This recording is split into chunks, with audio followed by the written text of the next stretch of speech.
Assalamu alaikum wa rahmatullahi wa barakatuhu, brothers, sisters and friends. Today I want to be talking about a key argument that the Quran uses for the existence of God. Now, in Western philosophy, it's called the argument from design or the teleological argument. Now, the Quran always mentions about man, life and the universe, the natural phenomena, how you see the intricate design in species, in animals, but also the intricate design and fine-tuning of the whole cosmos, of the whole universe itself. Now, we all know the laws of nature exist. If I were to pick up an object and drop it on the floor, it would drop because of the law of gravity. So laws exist. Now, just to mention that these laws exist without any purpose, I think it's absurd. And in this light, the Oxford professor, Roger Penrose, he said in a documentary that it's not very useful thinking about the universe without any purpose. It's not healthy for scientific or rational discussion.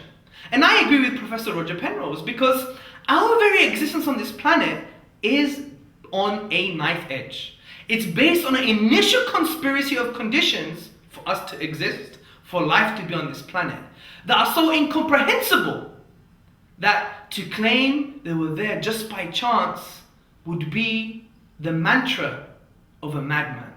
Let me explain why. Before I explain why, let me give you reasons for this. And the reasons are as follows. The expansion rate of the universe, take for consideration. If it changed by 4 to the minus 18 seconds, 4 to the minus 18 seconds, which is 1/quintillionth of a second, the universe itself would have recollapsed upon itself, and we would not have this universe here today. Another example is one of my favorites. Now, Roger Penrose from Oxford University, he said that in order for the creator to create this universe, he would have to choose a very small, tiny volume for the phase space of possible universes. Now, this is scientific mumbo jumbo. You don't have to really know what this means. But we must ask the question, how tiny is this volume? Well, listen to this. The volume is 1/10 to the power of x. What is x? X is 10 to the power of 123. And let's relay this for you. 1/10 to the power of 10 to the power of 123. You're not a mathematician. I knew that. But think of it this way. It's equivalent. If I was a dartsman and I was holding a dart, I had to hit the center of a proton, which is smaller than an atom. It's inside the atom. Wait, if the whole universe was my dartboard. Now, there's 3 possible explanations for this. Physical necessity is just there. 2, design. 3, chance. Actually, let's do the order again. 1, physical necessity. 2, chance. Or 3, design. Let's take them all into consideration. The first one is just there, physical necessity. Well, I think this is highly absurd. The reason being because we have already discussed that the reason we are here in a universe that allows life, is a life-permitting universe, is based upon a certain fine-tuning, certain initial conditions, a knife edge. And to claim that it is just their physical necessity would mean that this fine-tuning, these values and constants are dependent on the laws of nature. But they're not. They're not dependent on the laws of nature.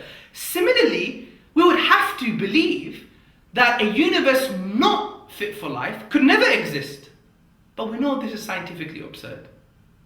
So we know it's not physical necessity, it's not natural law. Second option, chance. This is the famous atheist mantra. Chance, chance, chance. In a very religious type of way. I hope you get the pun. Now, what does the atheist say? Well, there's still a possibility of chance. But I would argue this is absurd also, because the chances are so high that to claim that this is a rational justification for the fine-tuning of the universe is ridiculous. Because do we use this type of philosophy when we exchange money, we go to the bank, or we live our day-to-day lives? If we saw a grey rhino appearing in our front garden overnight, would we say it just popped into existence by chance? Or what about a 747 appearing in our garden in the morning? Would we say it just came there by chance? Of course we wouldn't. But the atheist may still clutch at intellectual straws and say, Mr. Hamza Tzortzis, it could still be by chance. But then I would argue we can't have a conversation anymore. We can't have a discussion. There is no more discourse. Because I could claim anything. I could say, Mr. Atheist, I don't believe my mother is my mother anymore. I actually believe, and there's some statistical justification, that she's a pink elephant that was born on Pluto and flew here on a giant feather. Well, Mr. Tzortzis, you are a madman. And I would reply, but there's a chance. So you see, we can't have a rational conversation anymore.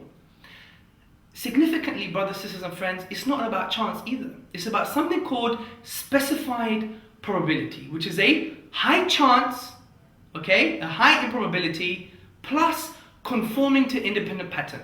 Let me give you an example. Now imagine the room or the office or wherever you are that you're listening and watching this, there is a monkey. And that monkey is typing away on your laptop overnight for 24 hours. Typing away, okay?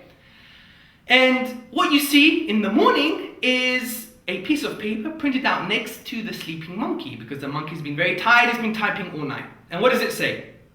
O Romeo, wherefore art thou, O Romeo? Deny thy father and deny thy name. A Shakespearean play. Now, rationally, you may have thought that words such as table, chair, house, dog, cat would appear on a piece of paper amongst other jumbled words. But since you see a whole Shakespearean play, you would say this is impossible. There must be another rational explanation for this. That's why it can't be by chance, because there's a higher probability of it happening and it conforms to the independent pattern of English grammar. And that's why it's impossible just to be by chance. And to support this, there was recent studies that were done at key academic institutions and universities in Britain that they calculated for a monkey to randomly type on a computer and just to bring out to be or not to be from the Hamlet play of Shakespeare, it would take the monkey, and listen to this, 28 billion years. How old is this universe? Half of that, 14 billion years. So, we know it can't be chance. Therefore, it must be design. Let me summarize this for you in a very nice way. 1. The fine-tuning of the universe to permit our life, our existence, is based upon, it can be based upon chance, physical necessity, or design. 2, we know, we just discussed, it can't be based on physical necessity or chance. 3, therefore, it must be design. And this argument is a key Quranic argument for the existence of God. Look at the universe around you, look at man, life, and the universe, and you come to certain conclusions that it's not random, it's not just based on physical necessity, it's not based on chance. It must have been a supernatural designer, which is best explained by God Himself, and as Muslims say, Allah subhanahu wa ta'ala. Thank you very much for listening and watching. Assalamu alaikum wa rahmatullahi wa barakatuh.